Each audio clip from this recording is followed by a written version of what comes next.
Last week, while talking with Jonathan Twomley, we learned that commercial real estate transactions are changing because banks are getting nervous. We are seeing banks that had previously pre-approved deals at 75% LTV change at the last minute to 65 or 60. What does this mean? It means banks are getting nervous. But I wonder what that means for the non-QM space, because then is non-qualified mortgage, non-bank financing. Are non-QM lenders getting nervous? Are non-QM lenders changing, evolving? And of course, we're going to talk with Jonathan at Convoy Home Loans. Too many Jonathans. Got confused. How you doing, Jonathan? I'm all right. Thanks for asking. It's a rainy day in LA, so I love it. You actually got some. You got some weather. You're gonna get wet for a couple of days. Yeah, it's coming down real hard. But it's kind of a funny year to end the year, because this year has been kind of, I feel like, a little bit of a rainy situation, all year. A lot of doom and gloom, a lot of clouds, right? A lot of doomers saying this was the crash of the real estate market and everything. So it kind of feels fitting to end in this year. But we're seeing a lot of changes in the market, even though it's very quiet, going into 2026. So that's kind of what we wanted to discuss. Yeah, I think it's a great topic for the end of the year, because again, I'm seeing conventional bank lenders change up. This is really much on the commercial, 5 unit and above, $1 million deals and above, not residential, because you always have Fannie Freddie for residential. But yeah, when you start to see commercial banks, credit unions pull back and really dramatically lower LTVs, this is going to get interesting. And when I think about the non-QM space, I think about Wall Street, Wall Street having quarterly and yearly targets. And obviously we're coming up on the end of the year, which means we're going to have a reset. So obviously it's too early to tell. Lots of things could change. But what are you seeing? Are you seeing some non-QM programs go away? Are you seeing some being doubled down on, like we're going to do more of that? What are you seeing in the non-QM space? I'm seeing, we saw a few programs leave the market, right? It goes to your point of, I think the market is banks, loan buyers, Wall Street. Everyone's a little scared of where kind of the market is going to be headed, right? So in the non-QM space, a couple programs we've seen leave. A lot of lenders that used to do, again, more short-term rental is dwindling down, right?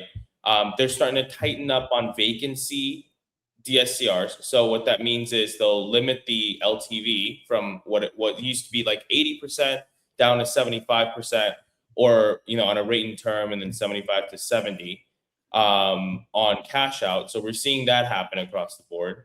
And then the biggest program we saw leave that was kind of popular was an asset-based program where you'd just be able to use, if you had 36 months worth of liquidity, you can use that to qualify for the loan.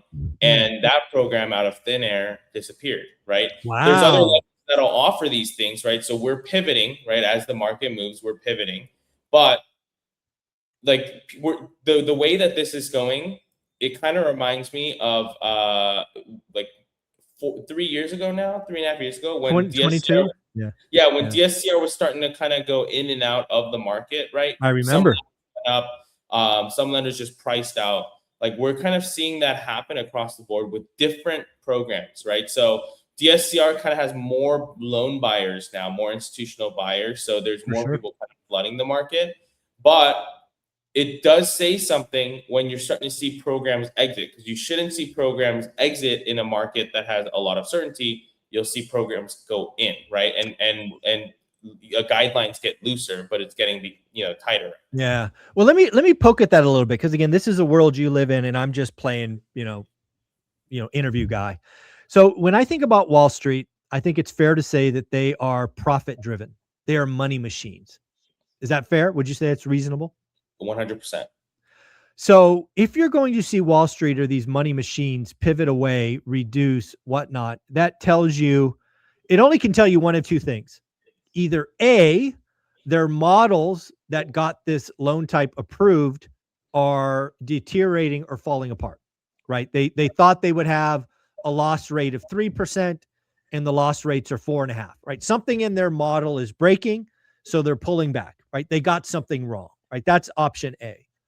There is an option B, I'm not sure this is fair, but I'm just thinking in real time. Option B is they found a better, a more profitable thing to invest. So one of the things you could pull back on is, hey, maybe it's still performing, but this son of a gun is a monster. Let me double down on that. So we're going to take equity or assets or pledges from here and move them over there. Those are the only two reasons a money grubbing, profit driven Wall Street would change: losing more money or found a better opportunity. That's it. Yeah, and I think that's what it is. What's happening on the secondary market with the program changes, right? Anything that was kind of not making money, they're moving over and committing capital towards DSCR or bank statement or profit and Got it. loss. So those programs are getting a lot more buyers on the secondary market because we've been seeing a lot of loan buyers, smaller loan buyers, not big loan buyers, but the smaller loan buyers that were buying and trading these lower margin non-QM loans, right? So the lower rates, lower, kind of the looser guidelines that fit, kind of more of a general space. I'm seeing a lot of those guys leave the market. Who I'm seeing enter the market more are the bigger institutions, right? Like Goldman, BlackRock, and those people coming in being, Interesting. okay, we're buying these as stabilized assets, right? Essentially is what it is now. Buying these as stabilized assets, clawing them, holding them back, and holding on to them because they're still performing to the market. What I have seen though, obviously, is that margin that we talked about the past few months and going back of conventional versus non-QM and conventional versus the yields, like that margin is still super razor thin, right? So DSCR versus conventional as it stands is probably the smallest we've ever seen it. In some cases, it's better than, right, conventional. So what we are kind of hearing from some loan buyers and some investors on Wall Street is lock the loans going into the new year, right? I'm not sure why they're telling us to lock. Sometimes they're telling us to lock because rates are going to go up, or maybe the products are going to dwindle down, or the guidelines are going to dwindle down. Got it. But whatever it is, last year going into January, rates ticked up a bit, right? Right at the beginning of the year, for especially in the non-QM market. So I think that's what they might be prepping for. But again, we're not sure. But there's certain investors that have been telling us, certain hedge funds, being like, "Hey, here's your warning, your 3-day warning. Right. Lock your loan if you want to, right? We don't know what's going to happen in the rest of the year, but if you want to lock what you have right now, secure it.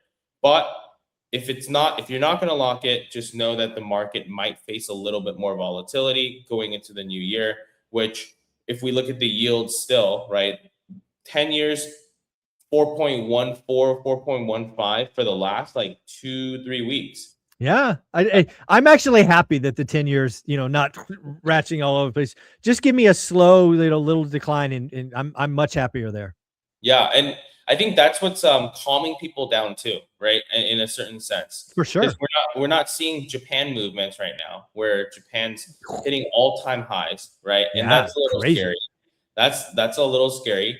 But on our side, since we're seeing these things kind of come out, I think it's more like it's like what a lot of investors do at the end of the year with their stock portfolios, right? They'll trade out of the ones that are losing and cost, do them cost segregate, add it back into properties that or assets that are performing, kind of do the whole churn motion of industries too, right? Tech to medical to health to whatever.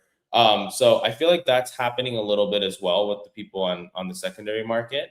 And it'll be interesting to see how that continues in the new year. But rates right now are great, right? And people are like, they're still above. I'm like, they're still above 6. Like, it doesn't make sense. I'm like, no, that's great. You guys are forgetting about the last 3 years of We're at 8. Yeah, we were at 8 and going into the 9s. If you got a 7, you were happy, right? Right. I So remember. now we're in this situation where 6, you can get into the 5s. Like, there's so much opportunity now where there was with the same properties like 3 years ago. And by the way, 3 years ago, we were still looking at not a buyer's market. Today we are, where you're able to write good deals and be able to get the credit. So you're actually getting a better deal, lower rate plus better deal right now. That's a market that doesn't last forever. No, I agree with that 100%. And as you know, we're doing 2 loans together right now. Olivia and I are looking to extract multiple 6 figures of dry powder so that we can write disrespectful offers, cash, or we'll write them sell or carry, probably write a couple. But at the end of the day, it's about striking when it's a buyer's market. Folks, at the end of the day, I do not want competition. I am happy to write offers today when everybody else is scared and distracted by Christmas and New Year's. And again, I live out loud, folks. I'm telling you exactly what I'm doing. I'm bringing on people that help me with my business, like Jonathan and his partner, Dustin. Yeah, they're helping me with 2 loans, probably close first, second week of January, giving us more dry powder because we will be making moves and trying to write offers in the first half.